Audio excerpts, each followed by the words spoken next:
আজকে যে জিনিসটা বানাবো সেটা সবার বাড়িতেই থাকে কম বেশি। আমি যেটা বানাচ্ছি সেটা জুতোর বক্স দিয়ে। তোমরা চাইলে যে কোনো বক্স দিয়েই এটা বানাতে পারো। এটা আমি মেকআপ বক্স হিসাবেই ব্যবহার করব।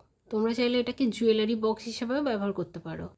মার্কেট থেকে কোনো জিনিস কিনে আনার পর পড়ে থাকে এই বক্সগুলোই। সেটা ফেলে দেওয়ার থেকে কিছু বানিয়ে নেওয়াটা আমার মনে হয় বেশি আনন্দের।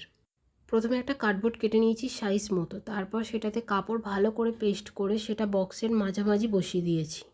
এই যে বক্সটা দেখতে পাচ্ছ, এটা দুটো ভাগ আছে। একটা ভাগকে আমি অরেঞ্জ কালারের মধ্যে রেখেছি, অন্য ভাগটাকে আমি পিঙ্ক কালারের মধ্যে রেখেছি। বক্সগুলোকে ভালোভাবে কাপড়ে মুড়ে নেওয়ার পর আমি এখানে বক্সটাকে সাজানোর প্রস্তুতি নিচ্ছি। তার জন্য প্রথমে যেটা করলাম, একটা অরেঞ্জ কালারের কাপড় সাইজ মতো কেটে নিয়ে এইভাবে পেস্ট করে দিয়েছি মাঝখানে। এরপর বক্সটাকে ফিনিশিং দেওয়ার জন্য আমি এইভাবে গ্লু দিয়ে পেস্ট করে দিচ্ছি এই লেসগুলো। বক্সটার পুরো হুলিয়ায় চেঞ্জ করে দেওয়ার পর আমি যেটা করব, অরেঞ্জ কালার কাপড়টার ওপরে বেশ কিছু কড়ি বসিয়ে দেব। এরপর আরও কিছু কড়ি এবং লেস দিয়ে আমি পুরো বক্সটাকে সাজাবো। এই অরেঞ্জ কালার কাপড়টা দেওয়ার পিছনে একটা কারণ ছিল। আমি প্রথমে ভেবে নিয়েছিলাম এর ওপরে আমি একটা আলপনা করব।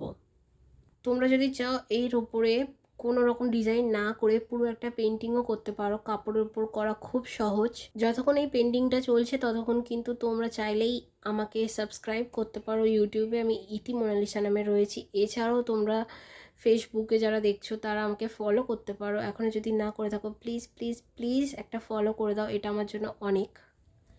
এই তো এটুকুই ছিল আজকের ভিডিও। এছাড়াও আজকের একটা কথা বলতে চাই, আমার একটি ভিডিও 1 মিলিয়ন থেকে 2 মিলিয়ন হতে বেশি সময় নেয়নি। Thank you so much. 2 million প্রায় ক্রস করে গেছে। Thank you.